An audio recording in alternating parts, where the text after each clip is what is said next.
Happy New Year to you all. And I sincerely hope that 2017 is a better year than 2016, which of course had its own challenges. This time of year, many of us, when we head back into business, are looking as to how we can do things that little bit better, a little bit more productively, stay ahead of the curve, and generally perhaps have a better quality of life in doing so as well. And at EVCOM, what we've done is that we've put together an event called EVCOM Bite Size, which takes place next Wednesday, the 11th of January. And at that event, we're going to be discussing exactly that. What are the new trends? What's good to look at in the year going forward? And it will be a very, very valuable afternoon. It's taking place just over 4 hours, and the details can be found on the website. But I thought I'd take this opportunity just to give you some thoughts as to what I see as trends coming up throughout the year. So more content, no surprises there. Content has obviously been king for some years now, but I think that what we're going to see is even more, and that will of course manifest itself in all sorts of ways. But marketeers, our clients are most definitely seeing that content is a very, very important part of bringing eyeballs to their brand and to their message. Some interesting statistics from the Content Marketing Institute here. 70% of B2B marketeers plan to create more content in 2017 compared to what they did last year. And also in 2017, it doesn't necessarily mean more quantity, it's also that quality and impact will rise as well. So certainly there, what we're seeing is that marketeers are of course becoming wise to the amount of content that there is there, and trying to find innovative ways in order to find cut through for their message.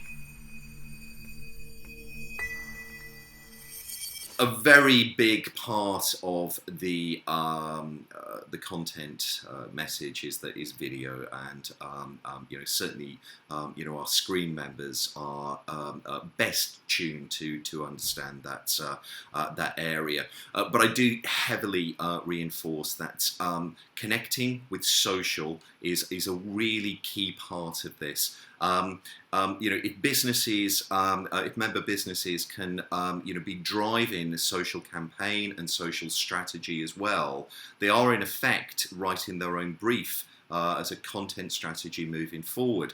Now, there's been all sorts of innovation with screen content, particularly with video.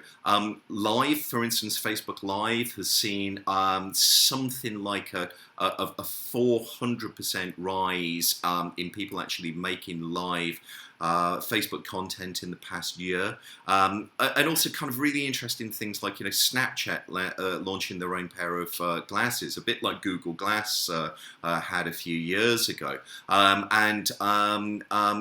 this is all about driving live content to social media, and something as well that I think that we as filmmakers we should not necessarily shun, but embrace. Because the more content that is being driven, the better it is for us to be making, those kind of killer pieces of content that, really drive home a client's message. Both in terms of screen content and live events, I see that both augmented and virtual realities being, very, very big this year. I've worked in and around augmented reality since its inception, really. For around 10 years now. We saw a very definitive point last year with Pokemon Go, in order to be making augmented reality kind of a norm and expected, that people, were picking up their phones and wanting to do that, were wanting to see, an enhanced and augmented experience, on top of a real world view. But at live events as well, live events are obviously on a boom. And one of the things that is really being embraced by live events community is new technology, and virtual and augmented realities are a very, very interesting way of truly grabbing attention, showstoppers that can be created that way, and the key thing which is talked about afterwards.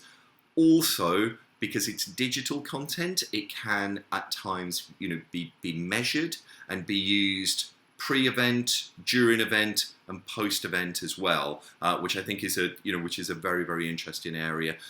We produced a live piece for Salesforce this year at their event in San Francisco, where we animated a character of Einstein to appear on stage alongside their CEO, and this was the key piece that was talked about after that event. And for any of you who are au fait with Salesforce, that's no easy thing to do, because they do live events big. So we're very, very proud of that. I think another trend where we see worlds of screen and live events merging is definitely within the world of live streaming of events. Constantly, the live events community has had issue.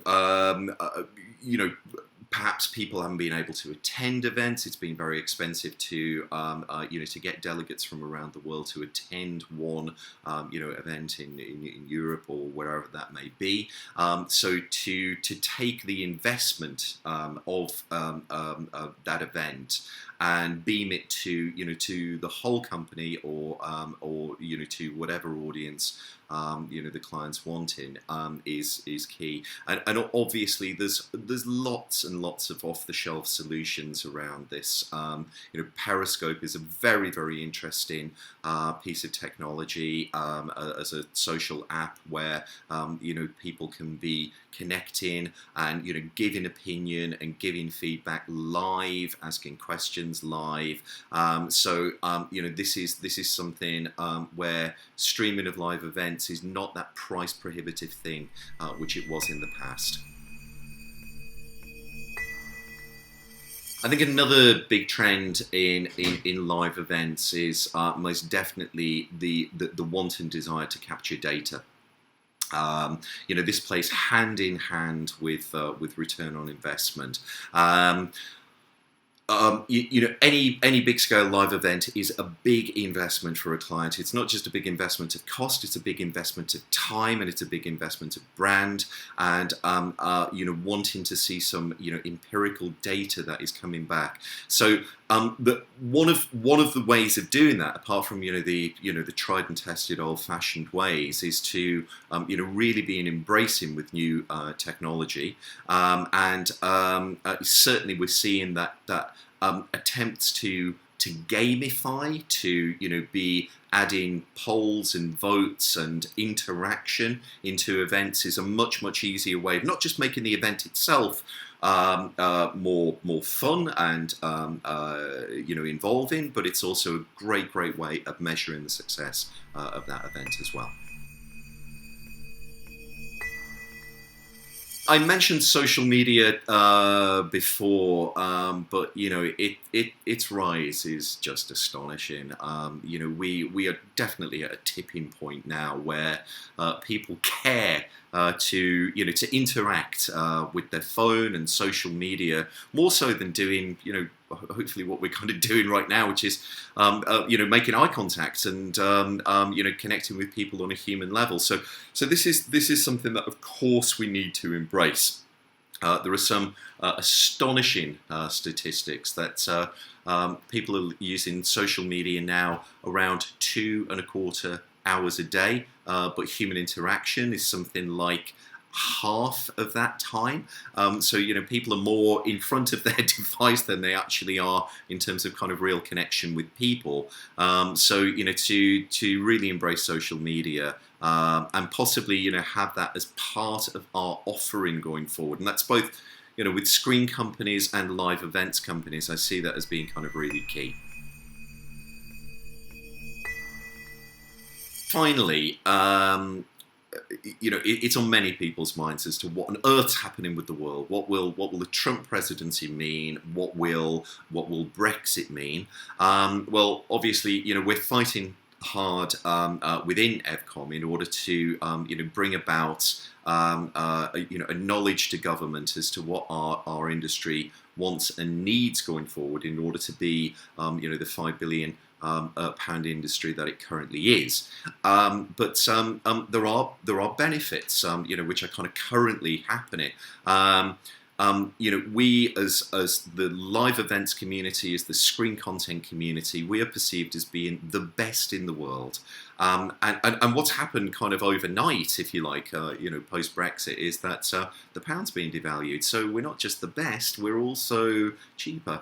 That's something which I think is being seen by a lot of companies around the world. That actually to buy a resource in sterling, to be buying content and expertise in sterling, to be hiring venues and AV capability in sterling is a very, very attractive thing. So with those little tips, I sincerely hope that I will see you next week at Ed Conference, and wish you all the very best for the year ahead. Thank you very much.